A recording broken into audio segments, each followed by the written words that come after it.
Eric Hartman didn't hunt for glory. He hunted to survive. While other pilots chased dogfights like Hollywood scenes, Hartman worked the math. His 352 victories came from a brutally simple formula. See the enemy first, stalk from above, fire at 20 meters, then vanish. No fancy rolls, no extended chases, just patience, precision, and walking away alive. His squad mates called him Booby because he looked like a kid, but Soviet pilots knew him as the Black Devil. That black tulip painted on his cowl made enemy formations hesitate. Hartman flew over 1,400 missions in his BF-109 and survived 16 forced landings, yet he was never actually shot down in combat. Think about that. His secret wasn't superhuman reflexes or aggressive tactics. It was discipline. He'd abort an attack if conditions weren't perfect, circle back, and set up again. He trusted his BF-109's high-velocity 20mm cannon and fired at point-blank range around 20 meters, where there was no room for error. His kill count climbed so fast that Luftwaffe Command actually scrutinized his claims, but archival research confirmed every single one. When Hartman joined JG-52, veterans like Edmund Rosman and Walter Krupinski taught him to fight smart, not hard. His mantra became see, decide, attack, break. Spot them before they spot you. Pick targets that aren't maneuvering yet. Boom and zoom from altitude. Take one close shot, then get out. If someone bounced him, he'd throw in rudder to mess up their aim and roll into an offset loop to force an overshoot. He didn't dogfight, he assassinated. Modern fighter doctrine still teaches this energy management and situational awareness approach because it works. Germany recognized his lethality with the Knight's Cross with oak leaves, swords, and diamonds, the highest honor they had. After the war, he spent 10 years rotting in Soviet camps for crimes later overturned. When West Germany rebuilt its air force, Hartman commanded JG-71 Richthofen, but his second act wasn't about nostalgia. He publicly torched the F-104 program because it was killing his pilots, prioritizing their safety over politics and his own career. They forced him out in 1970. Hartman's legacy isn't just the record that'll probably never break. It's the blueprint. Win the fight before it starts, take the shot only when it counts, and never let ego override survival. Richard Bong was a Wisconsin farm kid who became America's deadliest ace by breaking every rule about marksmanship. He freely admitted he was an average shot, so he made the distance so short it didn't matter. 40 confirmed kills, every single one in a P-38 Lightning. Every single one earned by closing to point-blank range and making absolutely sure. While other pilots sprayed bullets from hundreds of yards out, Bong would wait until he could see rivets. His P-38, named Marge after his fiancée back home, became the most famous fighter in the Pacific. That twin-engine platform gave him the range and firepower to dominate the sprawling theater, and he used it like a scalpel. High-speed slashing attacks, one clean pass, then vanish. If the setup wasn't perfect, he'd break off and reset. No ego, no wasted ammo, just cold calculation. General George Kenney simultaneously loved and wanted to strangle him. Bong had a reputation for stunts, once buzzing a house so low he scared a family into filing a complaint. But in combat, he was pure discipline. He exploited the P-38's speed and zoom, conserving energy and ammunition with ruthless discipline. His tactics mirrored what would later become standard fighter doctrine. Situational awareness first, advantageous position second, commitment last. When he racked up 4 kills over Leh in a single day, they gave him the Distinguished Service Cross. By April 1944, he'd passed Eddie Rickenbacker's World War I record of 26. His 40th kill came over the Philippines in December 1944, pushing him into legend. General MacArthur personally pinned the Medal of Honor on him, making Bong the face of American air power for war bond drives and recruiting posters. Bong rotated home a hero, married Marge in February 1945, and took a test pilot job flying the new P-80 Shooting Star jet. 4 months later, on August 6th, a fuel pump failed on takeoff in North Hollywood. He ejected too low and hit the ground. The news broke the same day as Hiroshima, burying the story of America's greatest ace under the atomic age he'd never see. His legacy wasn't just the record, it was proof that precision and patience beat raw talent every time. Saburo Sakai should have died over Guadalcanal, but he refused. On August 7, 1942, he shot down an American Wildcat flown by Lieutenant James "Pug" Sutherland after a brutal turning duel that showcased both the Zero's agility and the Wildcat's toughness. Minutes later, Sakai made a fatal mistake. He misidentified a formation of SBD Dauntless dive bombers as fighters and closed in. Their rear gunners shredded his cockpit. A bullet punched through his skull, paralyzing half his body and blinding him temporarily. Most pilots would have bailed or spiraled into the ocean. Sakai leaned out his fuel mixture, navigated by volcano landmarks he could barely see, and flew 4 hours and 47 minutes back to Rabaul on fumes and sheer will. He landed the crippled Zero with nearly empty tanks, climbed out, and collapsed. It's one of the most insane survival stories in aviation history. Sakai had been an ace since the war's opening campaigns. He graduated first in his pilot class in 1937 and received a silver watch from Emperor Hirohito himself. He flew A-5M fighters in China, then transitioned to the legendary A-6M0 with the elite Tainan Air Group. The Zero was a masterpiece of engineering compromises. No armor, no self-sealing fuel tanks, but unmatched range and maneuverability. Sakai used those strengths perfectly, preferring surprise attacks and short, decisive bursts over prolonged dogfights. His discipline kept him alive when aggressive peers burned out early. After Guadalcanal, doctors told him he'd never fly again. He returned to combat in 1943 anyway, half-blind. On June 24, 1944, near Iwo Jima, he evaded 15 F-6F Hellcats through pure airmanship, vertical maneuvers, and patience, refusing to panic when outnumbered. Post-war, Sakai's memoir, Samurai, claimed 60 to 64 victories, making him a household name, but official Imperial Japanese Navy records credit him with around 28. Japan's system emphasized unit success over individual tallies, and wartime records were incomplete or destroyed. His story illustrates how propaganda,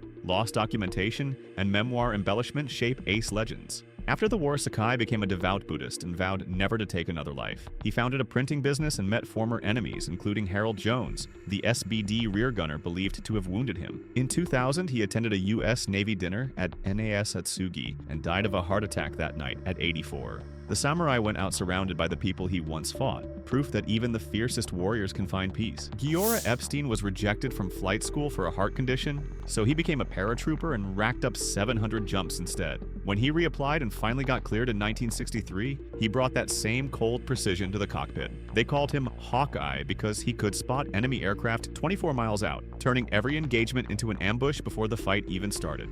Between 1967 and 1973, Epstein scored 17 confirmed kills, 16 Egyptian jets, and 1 Mi-8 helicopter, making him the highest-scoring jet-age ace in history. His weapon of choice was the Dassault Mirage, 2ICJ, and later the IA-I Nasher, Israel's unlicensed Mirage 5 knockoff. He mixed chaff rear 2 infrared missiles with 30mm DIFA cannons. But the real weapon was patience. Early beyond visual range missiles like the Matra R530 were garbage, so Israeli doctrine leaned hard on close-range knife fights, exactly where Epstein thrived. His legend exploded during the Yom Kippur War. Between October 18th and 20th, 1973, he downed 8 jets and a helicopter in a 26-hour blur. On October 24th, he led 4 Neshers into a swarm of 22 Egyptian MiG-21s over the Suez Canal. The Israelis shot down 12 without a single loss.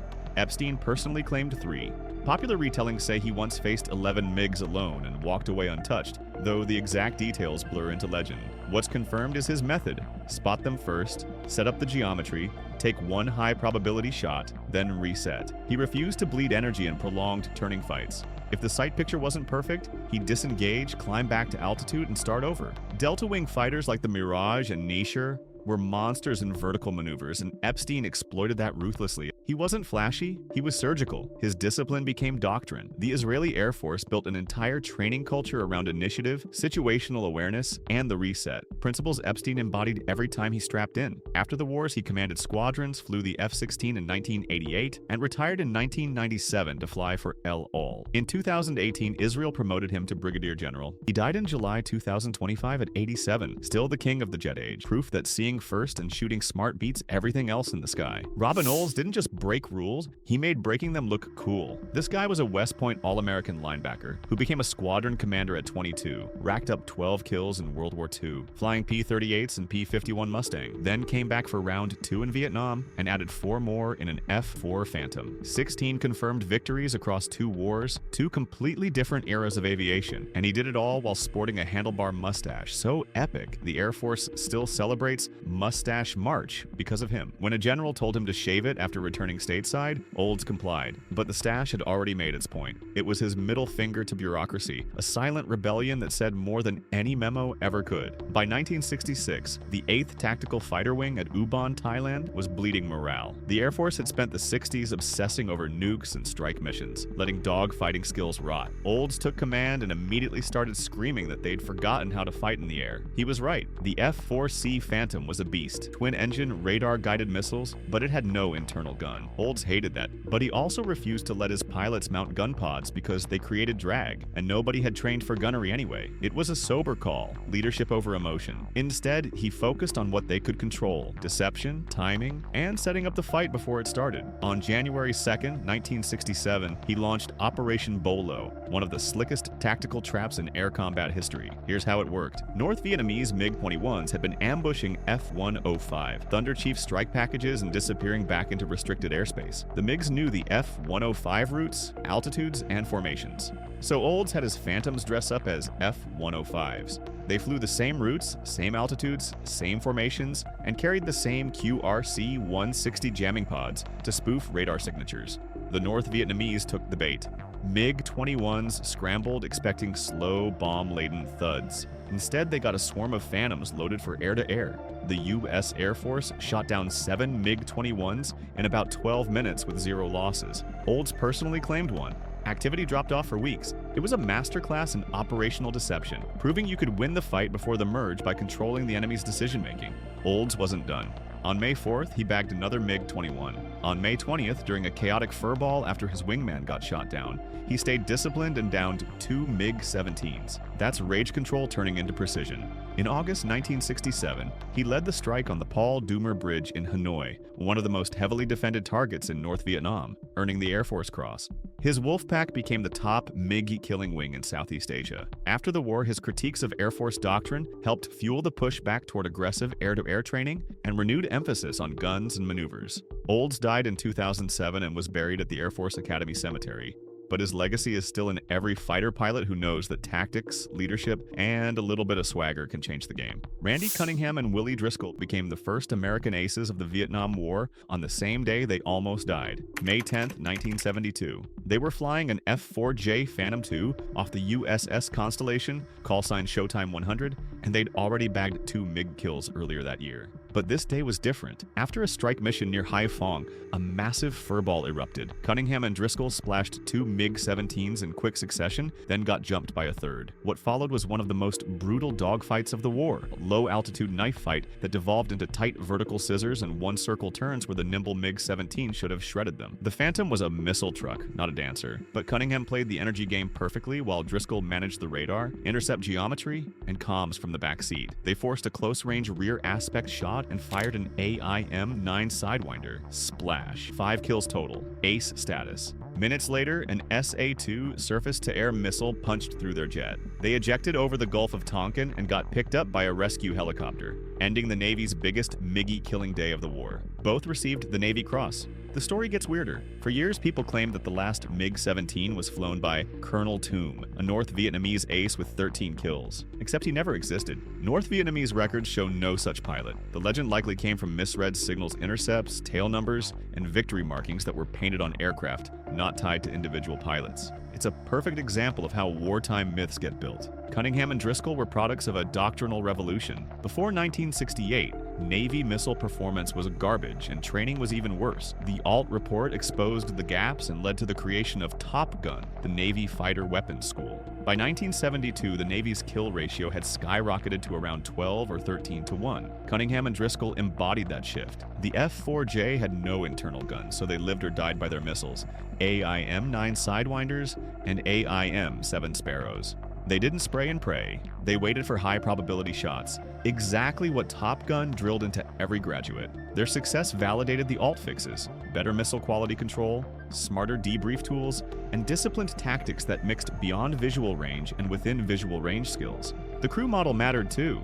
Cunningham flew the jet and took the shots. Driscoll worked the radar, managed situational awareness, and kept the comms clean under fire. That division of labor is still the backbone of two-seat fighter doctrine. After the war, Driscoll became a Top Gun instructor and stayed in naval aviation before moving into business and public speaking. Cunningham's path went darker. He became a U.S. congressman in 1991, then resigned in 2005 after a bribery scandal and served prison time.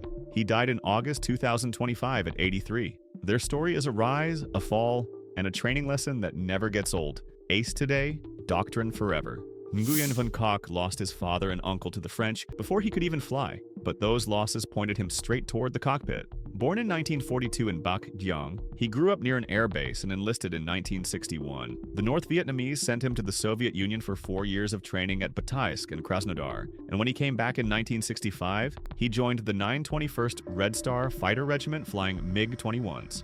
On January 2, 1967, he got a brutal welcome during Operation Bolo, the same U.S. Air Force trap that made Robin Olds famous. Von Koch was one of the MiG-21 pilots who got ambushed. He ejected, survived, and came back angrier and smarter. Between 1967 and 1969, he racked up 9 credited victories according to Vietnamese records, 7 confirmed U.S. aircraft plus 2 AQM-34 Firebee reconnaissance drones. He became the top ace of the North Vietnamese Air Force and earned the nickname Phantom Killer for multiple F-4 shootdowns. His method was brutal in its simplicity. Von Koch often flew as a wingman in his MiG-21 PF, letting the flight leader set up the intercept while he positioned for the kill shot. He used R-3S infrared missiles, Soviet copies of the Sidewinder, and only fired when he had a clean rear aspect setup at close range. No spray and pray, no prolonged dogfights. The MiG-21 was fast and could climb like a rocket, but it bled energy in turns and had limited fuel. North Vietnamese doctrine emphasized conservation, preserve the pilots and airframes, so Von Koch's discipline wasn't just tactical, it was survival. His first kill came on April 30th, 1967, an F-105D flown by Robert Abbott, who became a POW. Classic sun attack, short-range missile shot. His phantom kill showcased how the MiG-21's small radar cross-section and acceleration could exploit the heavier two-crew F-4s if the setup was right. By 1969, the North Vietnamese pulled him from frontline duty to become an instructor. They needed experienced pilots to train the next generation, including future ace Nguyen Duc Soat. Von Koch's last credited kill was a Firebee drone on December 20th, 1969. Western lore later created Colonel Tomb, a mythical North Vietnamese super ace with 13 kills who supposedly dueled Cunningham and Driscoll. That pilot never existed. Scholarship points to Von Koch as the closest real analog, but he was already off the front lines by 1972, teaching. His legacy forced American reforms.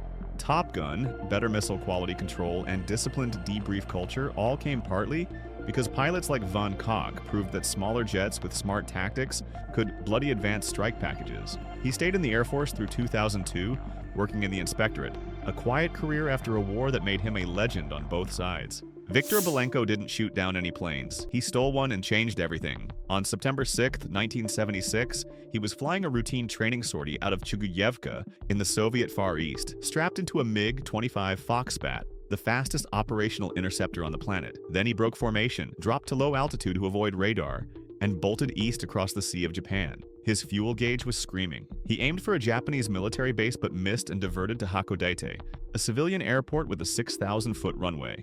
He nearly collided with a Boeing 727 on approach, blew a tire on landing, and skidded 240 meters past the runway end. When they cracked open the cockpit, he had about 30 seconds of fuel left. He climbed out and asked for asylum. The Cold War just got a lot more interesting. The West had been terrified of the Foxbat for years. Intelligence estimates painted it as a super agile dogfighter that could outrun and outmaneuver anything NATO had. When American and Japanese engineers disassembled Belenko's jet at Hyakuri Air Base, they found something completely different. The MiG-25 was a brutalist interceptor built for one mission: climb fast, go fast, kill bombers at high altitude, then land.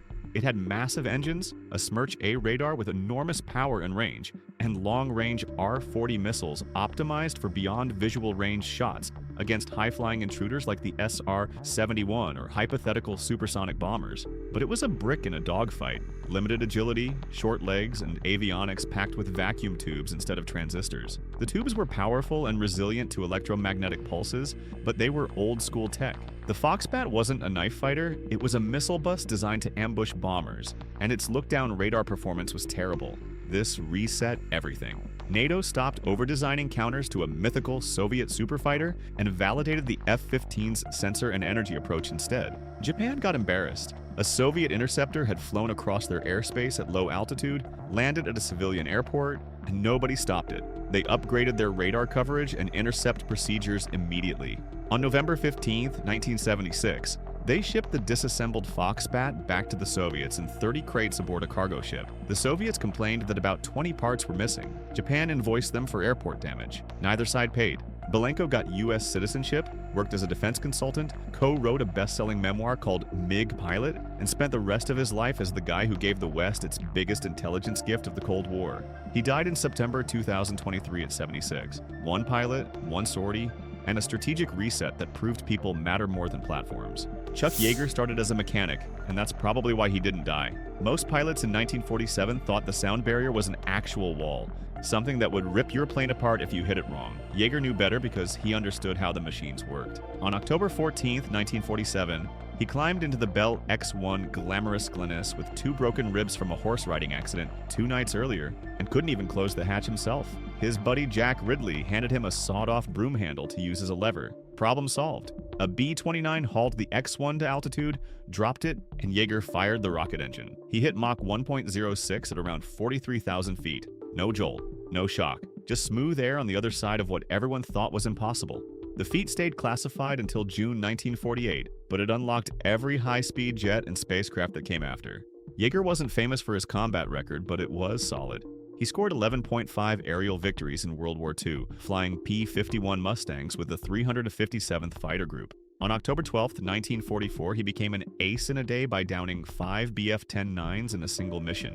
2 of them collided under the pressure of his attack without him even firing. Later that fall, he bagged 4 FW-19s in another sortie. In November, he shot down a Me-262 jet in the landing pattern, one of the first jet kills of the war. His method was textbook: sun angle ambushes, situational awareness, and short-controlled bursts. But what made Yeager different wasn't the kills, it was what came after. In March 1944, he'd been shot down over France and evaded capture with help from the French resistance. Normally, evaders weren't allowed back into combat to protect the underground networks that saved them. Yeager got special permission to return, a rare exception. After the war, he transitioned to test flying, bringing his mechanic's brain and combat discipline to the X-1 program. The rocket plane wasn't a joyride. Every flight was methodical. Expand the envelope a little, record the data, adjust, repeat. When he broke Mach 1, it validated years of transonic design work and debunked the barrier myth. Later, he commanded the Aerospace Research Pilot School in 1962, training the next generation of astronauts and test pilots,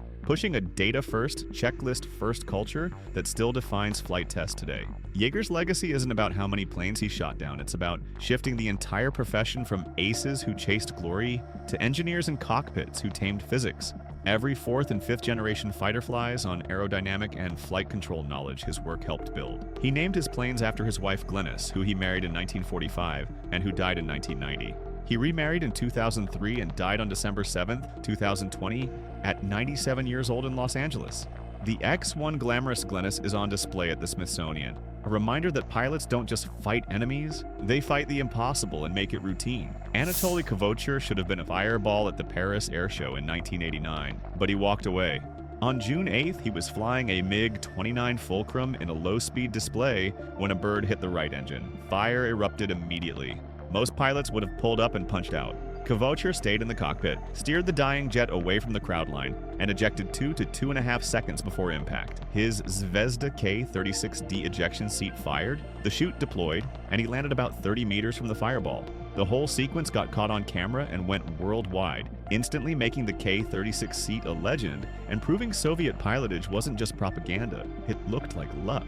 It was training. Kavochur had graduated from the Fedotov Test Pilot School in 1978 and spent years testing MiG-20s, 23s, 27s, 29s, and 31s from Mikoyan. Incremental envelope expansion, rehearsed emergencies, and decision speed under pressure. When the bird hit, his brain didn't freeze. He calculated crowd displacement, traded energy for lateral movement, and ejected at the last possible second. Kavochur wasn't a combat ace, but he shaped how the West saw Russian fighters. In the late 80s and 90s, he became the face of Soviet airshow dominance, flying MiG-29s and Su-27's flankers at Farnborough, Le Bourget, and other major events. He's credited with showcasing Kavochur's Bell at Farnborough in 1988, a zero airspeed pitch maneuver that demonstrated post-stall control in the MiG-29. It was jaw-dropping for crowds, but not really a combat tactic. More proof that Soviet jets could do things Western designers hadn't prioritized. Later, he flew long-range Su-27 demonstrations with in-flight refueling probes, selling the flankers' super maneuverability to international buyers and adversary training programs. His work was soft power, Every airshow routine humanized Russian hardware and shifted Western assumptions about capability. The Soviet Union named him Honored Test Pilot in 1990, a year after Paris. In 1992, post-collapse Russia gave him Hero of the Russian Federation. He kept flying and eventually took senior roles at the Gromov Flight Research Institute. The Paris ejection became a case study in the bird strike risk, asymmetric thrust handling, and egress technology, shaping briefings at air shows and flight test schools for decades. Kvocher died on April 15, 2024, one day before his 72nd birthday, and was buried at the Federal Military Memorial Cemetery in Zhukovsky. His legacy isn't about dogfights or kill counts. It's about proving that airmanship under impossible margins and the machinery that saves pilots can shift global perceptions. One pilot, one ejection, and the world realized Soviet jets and their seats were the real deal. April 1993 changed everything for American fighter aviation. The Department of Defense opened combat roles to women, and Jeannie Leavitt was one of the first selected for fighter training. She'd already earned a degree in aerospace engineering from UT Austin and a master's from Stanford, commissioned through ROTC, and was wrapping up pilot training at Laughlin Air Force Base. Within a year, she'd completed F-15E Strike Eagle training at Luke and became the first female fighter pilot in U.S. Air Force history. Not just trained, operational, combat ready. She flew over 3,000 hours, 300 of them in combat, enforcing no-fly zones over Iraq during Southern and Northern Watch, then flying missions in Afghanistan and Iraq during Enduring Freedom and Iraqi Freedom. In 1996, she covered an RAF Tornado, under surface-to-air missile threat during Southern Watch, a quiet coalition mission that never made the news but kept a British crew alive. The F-15E Strike Eagle is a dual-role monster, built to drop precision-guided munitions and dogfight if someone gets stupid. Leavitt mastered both. She became a weapons school graduate and later an instructor there, drilling the checklist discipline, risk management, and debrief rigor that modern fighter squadrons run on. But her career trajectory went beyond the cockpit. In 2012, she took command of the 4th Fighter Wing at Seymour Johnson, the first woman to command a U.S. Air Force fighter wing. In 2016, she commanded the 57th Wing at Nellis, home of Red Flag and the Weapons School, the heart of Air Force fighter culture. Then she led Air Force Recruiting Service in 2018, directly shaping who gets into the pipeline. From 2021 to 2023, she served as the Air Force Chief of Safety, overseeing mishap prevention for both the Air Force and Space Force. She retired on September 23, 2023. Leavitt always pushed merit over identity. She emphasized ability and used her recruiting and safety commands to scale culture change across the force. In 2019, she consulted on Captain Marvel, advising the production and taking Brie Larson on a backseat ride to make sure Hollywood got the fighter pilot experience right. That's the bridge between policy and perception, turning an abstract change into something people could see. Her legacy isn't measured in kills or dramatic dogfights. It's in every woman who flies fighters now, every safety protocol that prevents mishaps, and every recruit who sees the cockpit as an option because she proved it was possible. Born Jeannie Marie Flynn in 1967 in St. Louis, she married Air Force Colonel Craig Leavitt and raised 2 kids while commanding wings and reshaping the force. Policy is just paper until someone proves it works, and Leavitt spent 30 years doing exactly that. The ghost of Kiev never existed, but for a few weeks in February 2022, millions of people believed he did. Within hours of Russia's invasion, social media erupted with claims that a lone Ukrainian MiG-29 pilot had downed 6 Russian aircraft over Kiev in the first 30 hours of the war. The story spread like wildfire. Low-quality clips of dogfights circulated with captions, calling him the first ace of the 21st century. News outlets picked it up. Ukrainian officials retweeted it. The problem? A lot of the footage was from Digital Combat Simulator, a flight sim game, not real combat. By early March, fact-checkers at Reuters and Snopes were tagging the videos as fake, but the legend had already taken off. People wanted to believe in the ghost because the alternative, watching a smaller country get steamrolled, felt unbearable.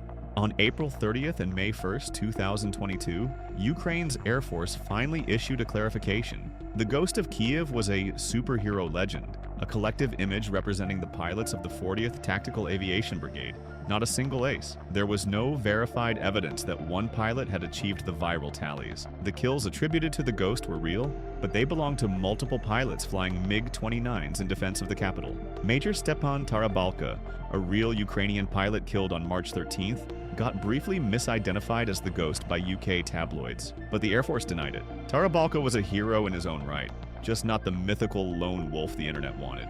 Later in 2024, memorial coverage named real pilots from the 40th Brigade, like Lieutenant Colonel Valentin Koronchuk, tying the myth back to actual people who fought and died. The ghost story is a case study in how modern legends form. Speed plus ambiguity in the fog of war created plausibility. Simulator footage got miscaptioned as real combat. Official accounts retweeted the claims before verification, and within hours the narrative became too powerful to kill even after debunking. The Washington Post and BBC later framed it as useful myth-making, a morale multiplier that rallied civilians and troops when they needed it most. Modern air forces often withhold pilot identities for operational security, so credit rolls up to units instead of individuals. That's a sharp contrast to World War II ace culture, where names and tallies were publicized for propaganda.